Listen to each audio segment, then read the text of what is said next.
Precisamente hoy vamos a hablar un poco y vamos a tener una entrevista con diferentes invitados precisamente para hablar de uno de los casos que más ha conmocionado en las últimas horas al país. Nuevamente terminan niños y niñas, en este caso menores de edad, afectados y víctimas de la violencia que sacude precisamente a todo el país. El último caso es el caso de Sofía Cadavid, una niña, una menor de 18 meses de edad que en principio desapareció en Río Negro, en Antioquia, y en las últimas horas apareció su cuerpo sin vida precisamente también allí en esta zona del país. Las autoridades hasta ahora hablan de que habría sido el padre quien la habría asesinado. Este caso precisamente ha generado repudio a nivel nacional, pero también de alguna manera es otro caso que muestra la situación que están viviendo los menores de edad en el país, no solamente víctimas de violencia, inclusive en su propia familia, sino también muchos niños más, como lo has venido evidenciando el Tercer Canal, que son víctimas de actores armados en el país. En las últimas semanas las cámaras del Tercer Canal se han desplazado a diferentes departamentos, como el departamento del Chocó, donde hemos recibido precisamente denuncias del reclutamiento forzado que han sido sometidos niños indígenas, niños afrodescendientes en esta región del país por diversos grupos armados. Para hablar de este tema y muchos otros, precisamente nos encontramos y hacemos contacto a esta hora con William León. Él es el coordinador del programa de Colombia TERS de Home, una organización que precisamente trabaja por el tema de los niños en este país. William, muy buenas tardes. Buenas tardes a ustedes, a toda la audiencia, y muchas gracias por la invitación. Precisamente teníamos este caso, pero queríamos preguntarte, precisamente tú que tienes obviamente que haces la investigación y que tienes cifras, ¿cuál es de alguna manera la situación de los menores de edad en este último año? Bueno, pues en realidad la situación que han estado enfrentando los niños y las niñas en el país durante el año 2020 ha sido bastante delicada. Como quiera que pues en los diferentes registros y según los diferentes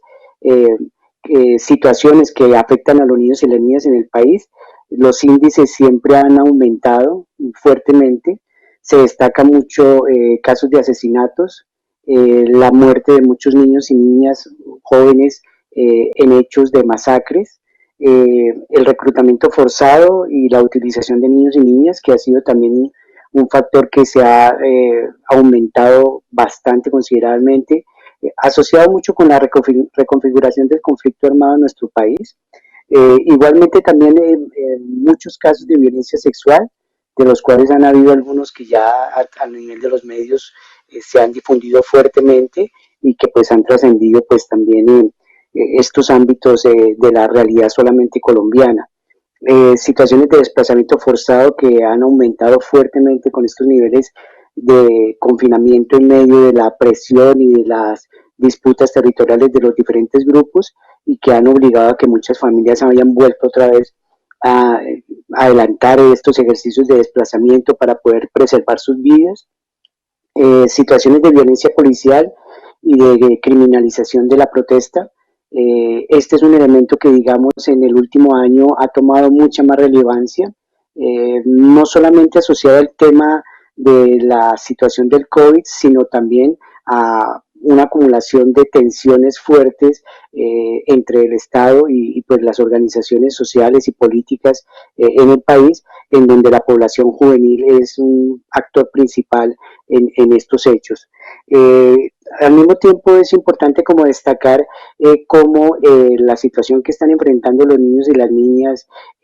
está muy asociada, digamos, a unos patrones de una cultura que normalmente permite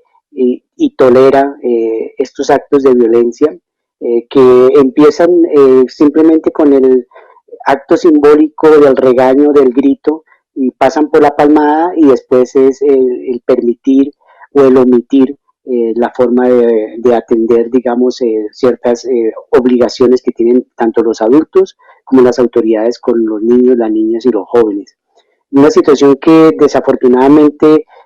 se liga fuertemente con un enfoque muy machista, en donde las niñas han sido fuertemente afectadas también. Se han detectado muchos casos de violencia hacia mujeres jóvenes, hacia niñas, de violencia sexual, de maltrato, de abuso, de discriminación, de vincularlas en estas redes de trata y de tráfico, que desafortunadamente pues inciden fuertemente con el presente y con el futuro de los niños y las niñas. Y una cultura adultocéntrica, en donde todavía los adultos pensamos que los niños y las niñas son objetos de derecho y no sujetos que tienen la posibilidad también de exigir, de que sean escuchados sus puntos de vista, de que se les tengan en cuenta también sus demandas, y terminamos siempre cosificando el rol o el papel que pueden cumplir los niños y las niñas dentro de la sociedad. Situaciones que desafortunadamente en muchos ámbitos, tanto desde la familia como en los ámbitos institucionales, con las autoridades,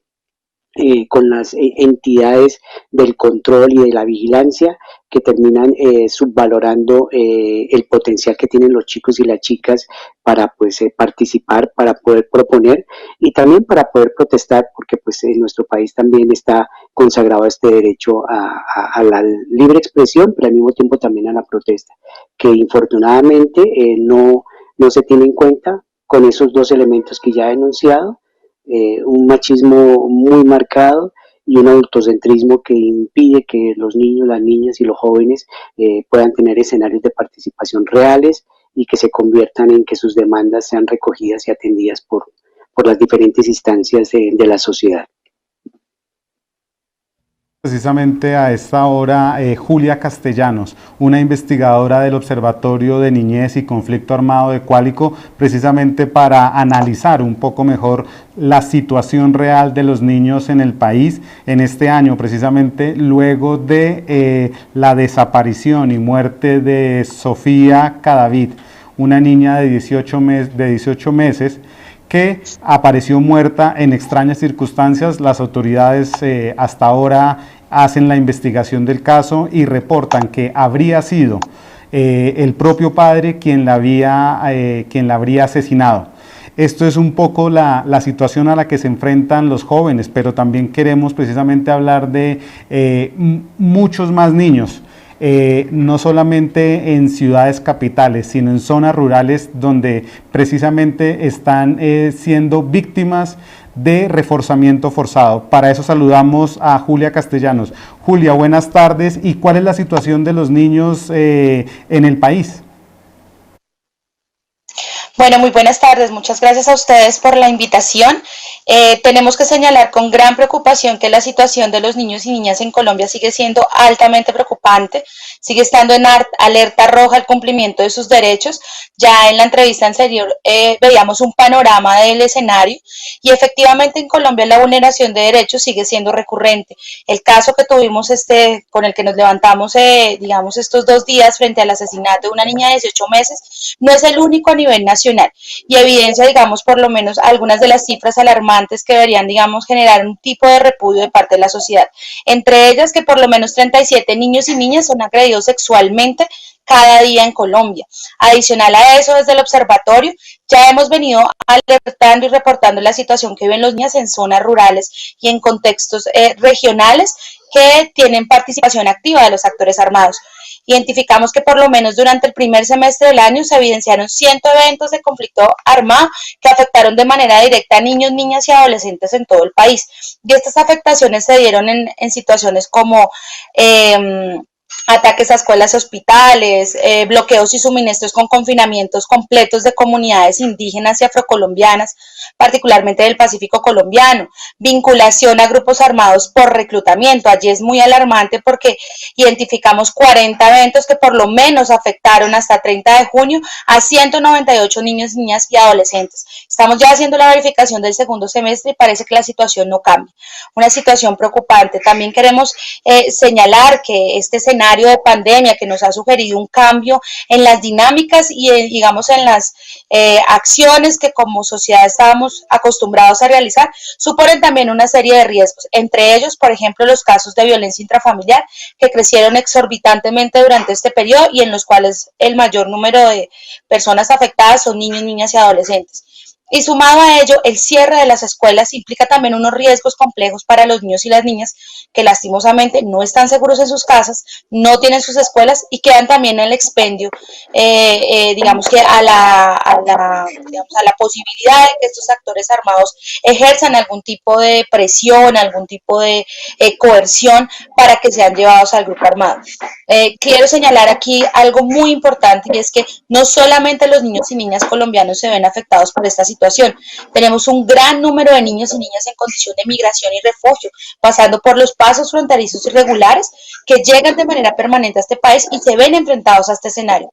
Un escenario de conflicto armado permanente, un escenario de vulneración de derechos, de crimen organizado, narcotráfico y otras acciones que se están llevando a cabo en los sectores urbanos que también los ponen en riesgo. Son niños y niñas que están atravesando las fronteras solos y solas o no acompañados y esto implica mayores riesgos. Dentro de este escenario, señalar que es muy importante evidenciar cómo durante este año hemos podido visibilizar la situación de vulneración del derecho a la vida. En las masacres que hemos podido monitorear, que no son pocas en comparación a otros años, y que digamos requieren una política pública mucho más fuerte en términos de protección, no solamente de la comunidad nacional, sino también de la niñez. Hemos evidenciado allí casos en los que los niños y niñas han sido, digamos que asesinados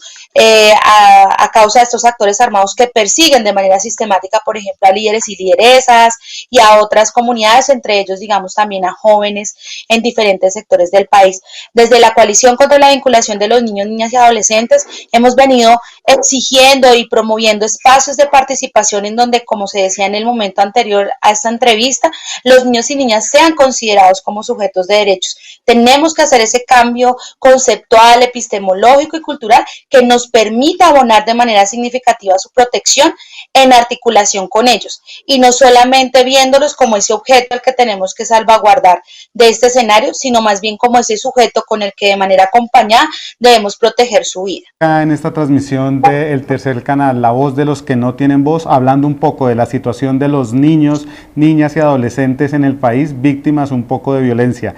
Algunos estudios precisamente hablan de que departamentos como Antioquia, Chocó y Cauca son de alguna manera las zonas donde ha habido mayor denuncia, reclutamiento forzado. Las cámaras del tercer canal precisamente estuvieron en Chocó, recorriendo precisamente ese departamento, hablando con las comunidades indígenas y ellas precisamente son las que denuncian que son víctimas de actores armados que llegan precisamente a reclutar a esos menores un poco por las condiciones de pobreza y las condiciones un poco también de abandono a la que están sometidos estas comunidades. William, dentro de estos avances y estas investigaciones, ¿se ha podido identificar de pronto de alguna manera los actores armados que mayor vulneran este derecho de los menores? Bueno, pues dentro de estos análisis que se han estado adelantando, varias investigaciones que han cursado en diferentes momentos del país, permiten siempre mostrar que actores armados de grupos armados que operan en diferentes territorios dentro de lo que se denomina la reconfiguración del conflicto en Colombia después de los acuerdos de paz, son, digamos, de los principales protagonistas generadores de esta serie de situaciones de afectación y de violación de los derechos de los niños y las niñas. Pero también juegan mucho también actores estatales que por diferentes razones, por acción o por omisión, también han infringido diferentes hechos, han generado diferentes hechos hacia niños y niñas que en algunos casos pues ustedes ya han tenido conocimiento a través de los medios de información. Esas situaciones en buena medida lo que hacen es que la población infantil queda en medio de un contexto bastante complejo para que ellos puedan desarrollarse, puedan proyectar también sus diferentes iniciativas que puedan tener como estudiantes, como trabajadores, como campesinos, como indígenas, como afros, porque desafortunadamente en un contexto de guerra, por lo general, ese tipo de condiciones no son tenidas en cuenta y cualquier criterio del derecho internacional humanitario no se tiene presente para esta serie de situaciones. Sin embargo, para entrar a analizar también este aspecto, hay que entrar a mirar también en los contextos urbanos qué es lo que está sucediendo, en donde tal vez no son la presencia de estos actores constituidos y configurados en estos espacios,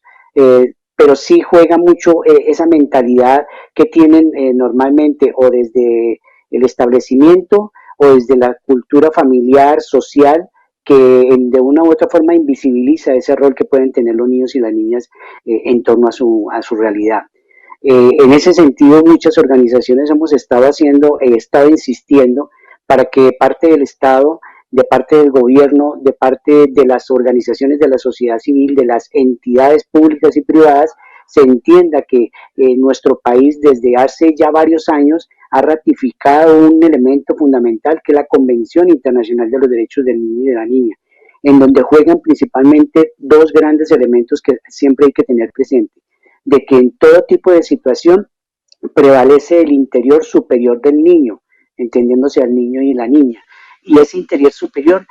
implica de que todas las decisiones, todos los estudios, todos los programas, todas las políticas deben siempre tener presente al niño y a la niña como un sujeto social de derechos al cual se debe atender en prioridad con respecto a los demás componentes de la sociedad. Infortunadamente, con estos hechos como el que ustedes comentan hoy en la mañana, lo que sucedió en estos últimos días, lo que demuestran es que desafortunadamente la sociedad no ha logrado incorporar ese precepto.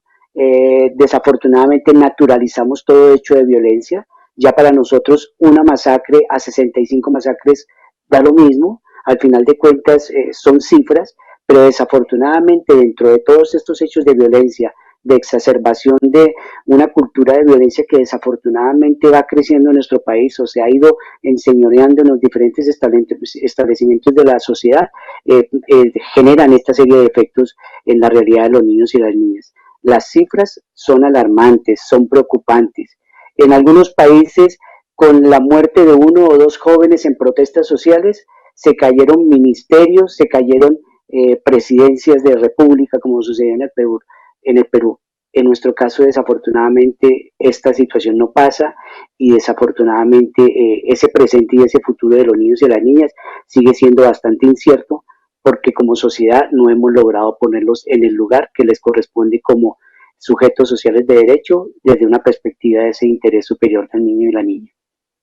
Tienes toda la razón, William. Seguimos acá precisamente en el informativo del mediodía del Tercer Canal, la voz de los que no tienen voz. Invitamos a nuestra audiencia en este momento para que compartan esta transmisión y esperamos sus comentarios en redes sociales. Me llamaba la atención también algo que nos decía Julia en la intervención anterior, y es cómo precisamente la pandemia de alguna manera ha sido como un motor un poco que ha venido alimentando, no solamente en las ciudades por temas de violencia intrafamiliar, sino lo veíamos en las denuncias que recibíamos de las comunidades indígenas en el departamento del Chocó, cómo de alguna manera la pandemia ha dejado un poco a los niños a la merced de los grupos armados. ¿Es esto cierto? ¿La pandemia ha sido como un motor que ha alimentado esta violencia contra los menores en el país en este año? Bueno, digamos que más que alimentado ha permitido visibilizar qué está pasando con los niños y las niñas. Las comunidades afrocolombianas e indígenas de todo el Pacífico colombiano durante el primer trimestre de este año se vieron enfrentadas a situaciones de confinamiento por parte de los grupos armados, quienes no permitían su movilidad ni tránsito durante más o menos 1 o 2 meses desde finales del año 2019.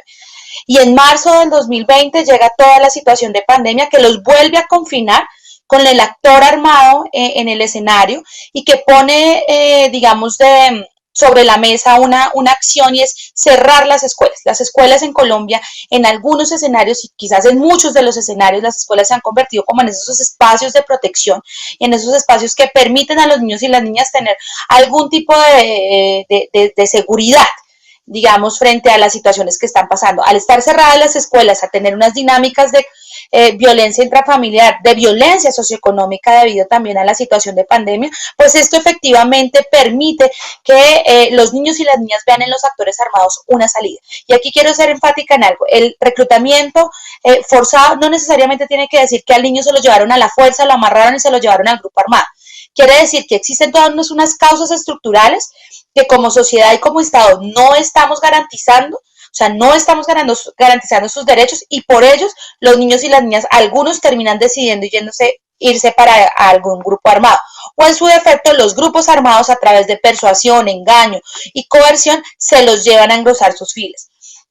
Un elemento muy importante que pudimos evidenciar durante el primer semestre del año fue el resurgimiento o la aparición nuevamente de los reclutamientos masivos. Entonces tuvimos situaciones en Córdoba, situaciones en el Chocó, en donde grupos armados post desmovilización del paramilitarismo llevaban a los niños, niñas y adolescentes menores de 18 años a fincas con la idea de ofrecerles trabajo y allí era para incluirlos a su grupo armado. Pero tenemos todas las acciones que, por ejemplo, tanto el ELN como las disidencias de las FARC han venido desarrollando en diferentes regiones del país. Aquí hay que aclarar también que de acuerdo al Comité Internacional de la Cruz Roja, en este momento Colombia atraviesa por 5 conflictos armados distribuidos regionalmente y uno de esos conflictos se focaliza en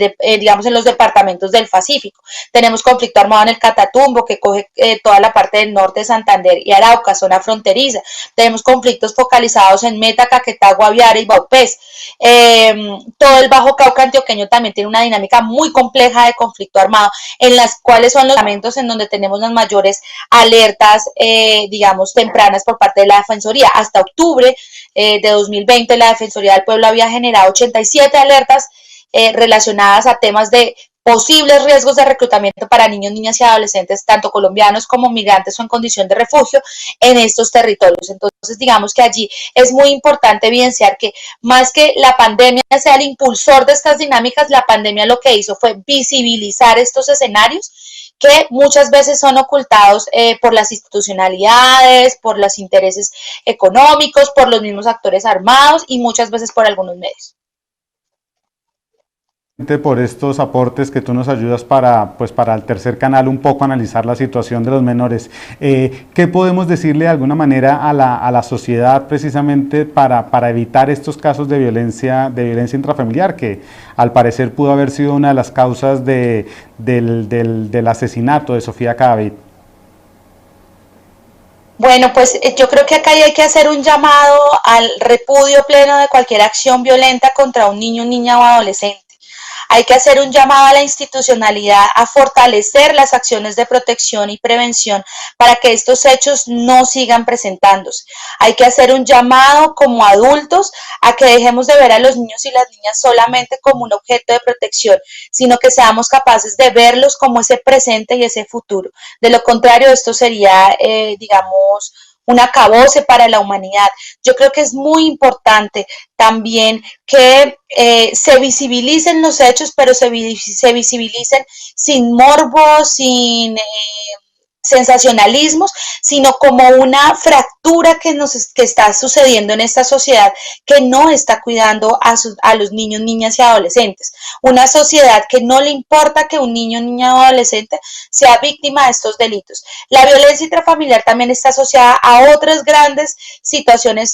como faltas de garantía de un empleo digno, de vivienda digna, de alimentación, situaciones asociadas a toda esta cultura patriarcal que también sigue enraizada en muchos territorios de este país, en donde se demarca efectivamente que el hombre de la casa es el que lleva las riendas y es el que determina las decisiones. Todos estos elementos requieren una especial atención y requieren de un cambio individual, familiar, comunitario, social y efectivamente desde una apuesta política por la protección real de los niños, niñas y adolescentes. La protección no es solamente lanzar un programa con bombos y platillos diciendo que vamos a darle comida a los niños y las niñas. La protección tiene que ver con un cambio cultural en cómo estamos entendiendo a los niños y las niñas y por qué es necesaria su protección. Por acompañarnos precisamente en este análisis de la situación de la niñez en el país en este año. William, Precisamente también estaba pensando cómo de alguna manera la sociedad en general pensó que con la firma de los acuerdos de paz un poco los temas pues de violencia iban a bajar en términos generales. No lo hemos visto. ¿Está pasando un poco lo mismo con los niños? Después de la firma del acuerdo de paz de 2016, ¿se ha incrementado la violencia y el reclutamiento de los niños en el país?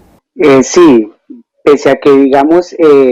antes de la firma de los acuerdos de paz persistían diferentes factores estructurales que afectaban fuertemente a los niños y las niñas, muy relacionados con el conflicto. Después de los acuerdos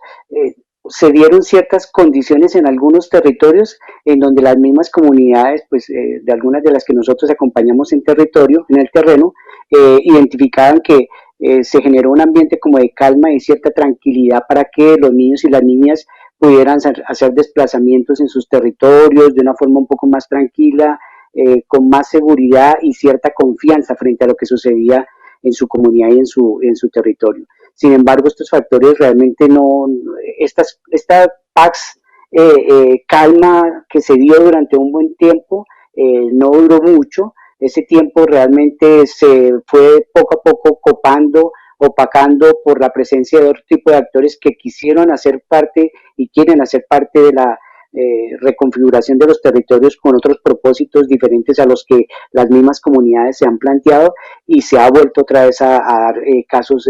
que realmente hace mucho tiempo no se presentaban. Este tema de las masacres, el tema relacionado con los reclutamientos que de forma masiva se presentan, son hechos que hace mucho tiempo no se habían dado en nuestro país y que desafortunadamente hoy en día hacen parte de la cotidianidad de los titulares de prensa, pero que desafortunadamente el Estado no hace presencia y no se garantiza que después de los acuerdos de paz se hubiesen implementado los programas que correspondían para poder haber garantizado un presente digno para los niños, para las niñas y para las mismas comunidades que fueron víctimas de un conflicto armado que llevaba ya más de 40, 50 años. Entonces, en este sentido, uno dice, sí, efectivamente, siguen habiendo más casos de vulneración de derechos, la violación de los derechos de los niños y las niñas tiene problemas cada vez más graves.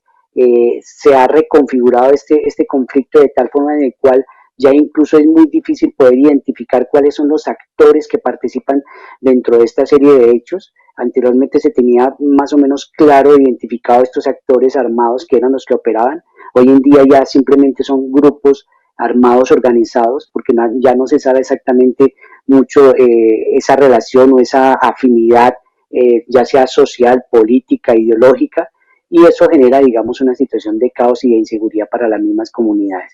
Pero vuelvo a insistir, y en el ámbito urbano desafortunadamente también se siguen generando esta serie de factores, ¿no? Hablemos también un poco de lo que está sucediendo en los sectores populares en varias ciudades del país, en donde desafortunadamente estas estructuras del microtráfico, estas estructuras que están muy encaminadas con la trata y el tráfico de niños y niñas, también están permeando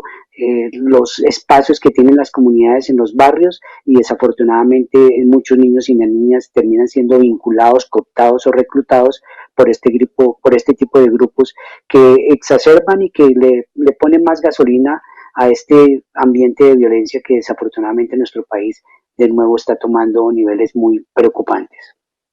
Continuamos precisamente a esta hora en el informativo del mediodía del Tercer Canal, La Voz de los que no tienen voz, hablando precisamente con William León, el coordinador del programa de Colombia Terce de Home, de la situación de los niños, niñas y adolescentes en el país. William, ¿cuál es la situación también un poco de los menores migrantes? Colombia obviamente ha estado vinculada precisamente y ha recibido una cantidad de migrantes en los últimos años de Venezuela, de otros países. ¿Cuál es la situación de esos menores que llegan precisamente con sus familias a Bogotá o a todo el país? Sí, precisamente coincidimos hoy con el Día Internacional de la Población Migrante. Es una situación que no se debería dar una fecha, pero desafortunadamente a nivel mundial son más de 80 millones de personas que están caminando por diferentes partes del mundo, dentro de lo que nosotros como Terce llamamos ese destino incierto. son población que está flotando en diferentes ámbitos y desde diferentes realidades y por diferentes circunstancias. Para el caso colombiano, pues efectivamente nosotros estamos encontrando que la problemática que están enfrentando muchos niños y niñas tiende a ser cada vez más compleja por el alto nivel de vulnerabilidad que enfrentan los niños y las niñas cuando salen de su país y atraviesan la frontera colombiana para recorrer las diferentes partes de nuestro país. Se han detectado ya casos de reclutamiento, chicos y chicas venezolanos que han sido reclutados por grupos armados, situaciones de trata y tráfico, principalmente de niñas. Se han identificado también situaciones de explotación sexual, en donde a las adolescentes o a las jóvenes se les captura o se negocia con algunas de las personas que están acompañando a estas niñas para que hagan parte, digamos, de todas estas redes de trata y de tráfico y de explotación sexual. Y otros aspectos ya más relacionados con vinculación a bandas delincuenciales y a hechos que desafortunadamente les cuarta la posibilidad de poder seguir pensando en que tienen un futuro digno y un futuro que con justicia y un futuro con equidad para ellos y para ellas. La situación que en buena medida también es bueno tener presente es de que las organizaciones internacionales tenemos que también asumir un rol más allá del tema de mostrar la tragedia y de identificar que el niño y la niña es un pobrecito, es un ser desvalido. Hay que también identificar que estos niños migrantes son ciudadanos del mundo, que están en una condición también de que se les reconozcan sus derechos, que los estados de donde son expulsados o de donde salen ellos a los estados en donde son recibidos o por donde ellos están transitando, tienen que cumplir con todas las normas del derecho internacional en estos aspectos. Y para ello la mayoría de países, dentro de ellos Colombia, tiene que cumplir con estas obligaciones. Es una situación que tiende a ser cada vez más grave por aspectos como, por ejemplo, la situación de niños y niñas no acompañados. Han habido situaciones en donde estas migraciones se presentan con el grupo familiar, el padre, la madre y los mismos hijos e hijas que van transitando por las carreteras nacionales, ¿no? Ya muchos de nosotros vamos por cualquier carretera y encontramos panoramas de familias enteras caminando, pero también se han dado situaciones de niños y niñas de 12, 14, 16 años que recorren el país solos, porque no tienen a sus familiares o porque sus familiares se fueron primero que ellos o porque se quedaron en el país esperando que ellos se pudieran salvar de la situación de inestabilidad económica que tienen en los países de origen. Entonces, este elemento, por ejemplo, es un factor que es bueno empezar también a hacerle seguimiento, que hay que hacer un trabajo, digamos, de fortalecimiento de parte de las autoridades en lo que corresponde, digamos, a la atención y sobre todo también el acompañamiento de la comunidad internacional y de la sociedad colombiana para cambiar un poquitico esa mentalidad xenofóbica que en algunos casos se dispara en el ADN de algunos colombianos para poder justificar hechos de violencia y de persecución que se da con esta población. William León de Thursday Home Colombia a esta hora en el informativo del mediodía del Tercer Canal. William, muchísimas gracias por acompañarnos precisamente en este análisis que queríamos precisamente hacer con ustedes para hablar de la situación de los menores en el país en este año. Muchas gracias. A ustedes muchísimas gracias y que tengan un buen fin de semana. Gracias. A toda nuestra audiencia los invitamos precisamente a que compartan esta transmisión. Esperamos sus comentarios en redes sociales, @El Tercer Canal. Muchas gracias.